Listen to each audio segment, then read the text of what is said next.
नमस्कार। पितृपक्ष में सुनी जाने वाली भाई बहन की कहानी। आज हम आपको सुनाएंगे श्राद्ध पक्ष में कही जाने वाली दोदा भाई की कहानी। एक सेठ सेठानी थे। उनका एक बेटा था और एक बेटी थी। बेटी का नाम दोदा भाई था। घर में खूब धन धान्य था। एक दिन सेठ सेठानी इस दुनिया से चल बसे। उसके बाद जब श्राद्ध पक्ष आया तब सेठ के बेटे ने अपनी पत्नी से कहा कि मैं हरिद्वार जाऊंगा और तुम मेरी बहन को 15 दिन के लिए भोजन करवाना। मैं सारा सामान लाऊंगा, घी के डिब्बे, चावल आदि सब सामान लाऊंगा। अब वह हरिद्वार स्नान करने के लिए चला गया। तभी भाभी बोली, मेरी बहन का नाम पौधा है और उनकी बहन का नाम दोदा है। मैं पौधा को भोजन करवा दूंगी। 15 दिन के भोजन के लिए अपनी बहन को बुला लिया। दोदा भाई को आटा पीसने और घर का काम करने के लिए बुला लिया और कहा कि घर में श्राद्ध चल रहे हैं। दोदा भाई, तुम मेरे घर में आटा पीसने का काम करो। दोदा भाई ने जंगल से लकड़ियाँ काटने का काम छोड़ दिया और अपनी भाभी के घर आटा पीसने का काम कर लिया।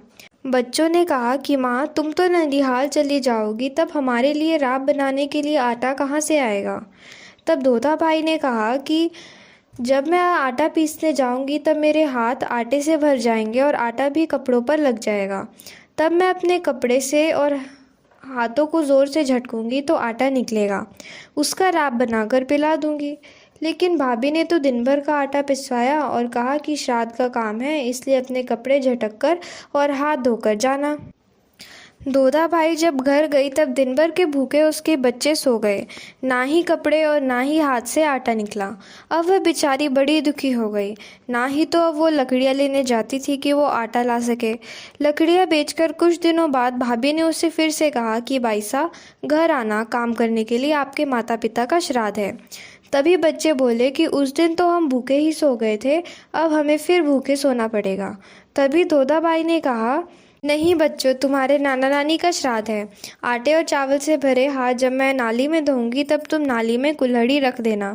शाम को मैं राब बनाकर पिला दूंगी। उसके लड़के ने वैसा ही किया, पर भाभी बोली कि चावल को बर्तन में धोना और आटे के हाथ भी बर्तन में धोना, नाली में नहीं, क्योंकि श्राद्ध का काम है। सारा खाना बंद। तब ननद ने कहा कि अब मैं जाती हूँ। तब भाभी बोली कि ठीक है, जब पीपल का पेड़ हिले तब खाना खाने आ जाना। वह नदी किनारे बैठ गई।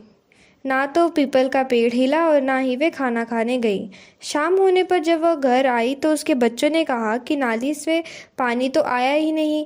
तब वह बोली कि तुम्हारी मामी ने बर्तन में हाथ धुला दिए। दोदा भाई जब नदी के पास बैठी थी तब वहाँ से वह 7 कंकड़ लाई थी, जो उसने बर्तन में डालकर चूल्हे पर पकने के लिए रख दिए थे। बच्चे रोते रोते सो गए। वो कंकड़ पके ही नहीं, बच्चों को खाना मिला ही नहीं। वह बहुत रोई कि जब मैं लकड़ियाँ लाती थी तो उसे बेचकर चना लाती और बच्चों को राब पिलाती। वह रोती रोती खुद भी सो गई। वहाँ उसका भाई हरिद्वार में तर्पण कर रहा था, तो उस तर्पण करते वक्त उस पानी में रक्त की बूंदें गिरी। उसने ब्राह्मणों से पूछा कि तर्पण करते हुए रक्त की बूंदें क्यों गिरी। तो ब्राह्मणों ने कहा कि तेरे तन की सुवासिनी कल्पी है। तो उसने ब्राह्मण से कहा कि ऐसा हो ही नहीं सकता। मैंने अपनी पत्नी को बोला है कि वह 15 दिन के लिए मेरी बहन को भोजन करवाए। मैं सब कुछ कर कर आया हूँ, ऐसा कैसे हो सकता है। वह वापस घर को लौटने लगा तो रास्ते में वह पीपल के नीचे बैठ गया। वहाँ पर सभी पितर आपस में बात करते हुए कह रहे थे कि हमने तो घी खाया, हमने तो खीर खाई, दूध दही खाया, पूड़ी खाई। वहीं पे सेठ सेठानी भी थे। वे बोले कि हमें तो ऐसा कुछ भी नहीं मिला। मेरे घर में तो बहन बेटी के समान नहीं होता, इसलिए हमें कुछ भी नहीं मिला। तब सारे पितर बोलते हैं कि हम आपके घर चलते हैं, उन्हें आपकी बेटी को धन देने के लिए। तो यह सारी बातें उसका भाई सुन रहा था। पितर हाथ में मूसल और चिटिया लेकर दोदा भाई के घर जाते हैं और बोलते हैं, खेम कुशल, हाथ में मूसल, दोदा भाई दरवाज़ा खोलो। यह वह 2 बार बोलते हैं। वह नींद में बोली कि मैं दरवाज़ा नहीं खोलूँगी, मैं और मेरे बच्चे भूखे ही सो रहे हैं, मैं दरवाज़ा नहीं खोलूँगी। पर वह नींद में दरवाज़ा खोल देती है। तभी पितर चिट्टियाँ लेकर सारे घर में घुमा देते हैं और चारों कोनों में से धन निकलने लगता है। तब एक चिटिया दोदा भाई को देते हैं और कहते हैं कि सुबह उठकर इसे कढ़ाई में घुमा देना तो तुम्हारी मनपसंद का भोजन बनाएगा। कल नान पड़वा का श्राद्ध है, उसे कर लेना। वह सुबह उठकर चूल्हा चौका करती है और अपनी कढ़ाई में चिटिया घुमाती है। उसमें से 36 प्रकार के उसके मन पसंदीदा भोजन निकलते हैं। वह स्वयं भी भोजन करती है और बच्चों को भी कराती है। फिर उसने मन में सोचा कि पितृ देवता ने कहा था कि नाना पड़वा का श्राद्ध कर लेना, तो उसने सोचा कि मैं अपने मायके वालों को भी बुला लेती हूँ। तब उसने अपनी भाभी को कहा कि नाना श्राद्ध आ रहा है, आप भोजन करने आना। तभी भाई भी घर पहुंचता है। तभी भाभी ने कहा कि मेरा तो बहुत बड़ा परिवार है। तब दोदा भाई ने कहा कि आप सभी को लेकर भोजन करने आना नाना श्राद्ध के दिन। मामी सभी को लेकर आती है और कहने लगती है कि कल तो भूखी मर रही थी और आज नाना श्राद्ध कर रही है। चलो देख कर आते हैं, भोजन नहीं करेंगे तो तमाशा तो देख ही लेंगे। वहाँ पर दोदा भाई पितर देवता ने दी चिटिया ने कढ़ाई में घुमाई और सारा भोजन तैयार हो गया। भाभी के मायके वाले ने सुख से भोजन किया, मौज मस्ती की और दोदा भाई ने साफ सफाई की। और फिर वह दूसरे दिन भाभी ने न्योता दिया कि बाईसा खाना खाने आप आ जाना और बच्चों को भी लाना। तब दोदा भाई ने बच्चों को समझाया कि ननिहाल में खाना नहीं खाना, जेब से मेवा निकाल कर खा लेना। बाईसा जब खाना खाने गई तब भाभी ने दरी बिछाई, अच्छा खाना बनाया और परोसा। तब बाईसा ने कहा कि एक थाली और लेकर आओ भाभी। तो भाभी ने कहा कि अब इसमें से क्या खाली करोगी। तो वह अपने शरीर से अपने हार कंगन डोरा कंठी निकाल कर सब रख देती है और कहने लगती है कि भोजन करो मेरे डोरा कंठी, भोजन करो मेरे हार अंगूठी। बच्चे जेब से मेवा निकाल कर खाने लगते हैं। तभी भाभी बोली, बाईसा और बच्चों को ये क्या हो रहा है, भोजन क्यों नहीं कर रहे हो, ये सब क्या बोल रहे हैं, ये क्या पागल हो गए हैं।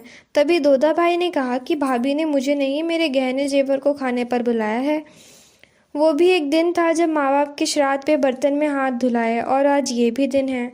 वही भाई सब सुन रहा था लेकिन वह कुछ नहीं बोला। उधर दोदा भाई भी अपने घर को चली गई। पीछे से भाई कहने लगा कि तेरे पिता के घर में आग लग गई है, कुछ ना कुछ डालकर दे दे। उनके घर में कुछ नहीं बचा था, ना खाने का राशन और ना ही पहनने को कपड़े बचे हैं। उसकी पत्नी ने बोला कि आप गाड़ी मंगवाओ। तब उसने चावल की बोरी, गेहूं की बोरी, घी और बहुत खाने पीने का सामान और कपड़े और हीरे की मटकी भी भरकर रख दी और बेटे को दी और कहा कि वहां पहुंचकर अपने नाना को दे देना। भाई गाड़ी लेकर दोदा भाई के घर चला गया। उस तरफ बेटे ने कहा कि यह तो बुआ के घर का रास्ता है, नाना के घर का तो रास्ता है ही नहीं। तभी उसका पिता बोला कि चुप बैठ, मुझे बहुत प्यास लगी है। तब वह गाड़ी से उतरकर बोला, बहन मुझे बहुत प्यास लगी है, दरवाज़ा खोलो। तब बहन ने दरवाज़ा खोला और भाई ने गाड़ी से सारा सामान निकालकर बहन के घर पर रख दिया और बेटे से हीरे से भरी मटकी छीन कर बहन को दे दी और कहा कि बीती बातों को भूल जाओ और उनके लिए मुझे माफ़ कर दो। बेटा भागकर माँ के पास जाकर बोला कि पिता ने सारा सामान बुआ को दे दिया है। और तभी भाभी झाड़ू निकाल कर बोलने लगी, गेहूं की गाड़ी दोदा भाई की छाती पर धम, चावल की बोरी दोदा भाई की छाती पर धम। भाई ने यह सब कुछ सुना पर उसने परवाह नहीं करी। कुछ दिनों बाद भाभी बोली कि मेरे आंखों में दर्द है, मुझे कुछ दिन से दिखाई नहीं दे रहा। तुम जाकर अपनी बहन अपने भांजे को बुलाकर लाओ और उनको सफ़ेद कपड़े उड़ाकर, सर मुंडवाकर, हाथ मुंह पैर काला करके गधे पर बिठाकर लाओ। यह देखकर मेरी आंखें ठीक हो जाएगी। भाई भी बहुत चालाक था। उसने कहा ठीक है और अपने ससुराल जा पहुंचा और कहा कि ससुर और साले को कहने लगा कि आपकी बहन बेटी की आंख से दिखाई नहीं दे रहा है। तो उसने कहा कि सफ़ेद कपड़ा ओढ़कर, सर मुंडवाकर, हाथ पाँव मुंह काला कर कर गधे पे बिठाकर आओगे, तब वह आपको देखकर उसकी आंखें ठीक हो जाएगी। तब उन्होंने कहा कि ठीक है, हम चलेंगे। और वो उनको लेकर वहाँ बाजे गाजे के साथ पहुँचा। बाजे गाजे की आवाज़ सुनकर वह घर से बाहर आई तो देखी कि उसका पिता और उसका भाई गधे पर बैठकर आ रहे हैं। यह देखकर वह बहुत दुखी हुई पर वह चुप रही। तब उसने कहा कि मेरी सखी सहेली का व्रत है, मुझे जंगल से एक डाली लाकर दो। उसे डाली लाकर दिया और वह चौक पर लगाकर पूजा करने लगी और कहने लगी कि मैं आपको पूछती हूँ सखा सहेली, मरे सासू दोय नंदोली। यह सब भाई देख रहा था और वो भी जंगल से जाकर एक डाली लेकर आया और चौक पर रखकर बोला और पूजा करने लगा कि मैंने भी उबन खटोला का व्रत रखा है। वह बोला, उबन खटोला का व्रत है, और बोलने लगा कि मैं आपको पूछता हूँ, और उबन खटोला मरना ससुर दोय साला। तब उसने कहा कि आप मेरे पिता और भाई को ऐसा क्यों बोल रहे हो। तभी उसने उसकी चोटी पकड़ी और लाठी उठाई और कहा कि तुम इतना झूठ क्यों बोलती हो। तुमने पितर श्राद्ध पर तुमने 15 दिन तक मेरी बहन को खाना खिलाने का झूठ बोला। जब मैं तर्पण कर रहा तो पानी खून से लाल हो गया। तब उसने अपने पति के पांव पकड़े और कहा कि मैं ऐसा दोबारा नहीं करूंगी, आप मुझे माफ़ कर दीजिए। दोस्तों, ये पितृपक्ष की कहानी है।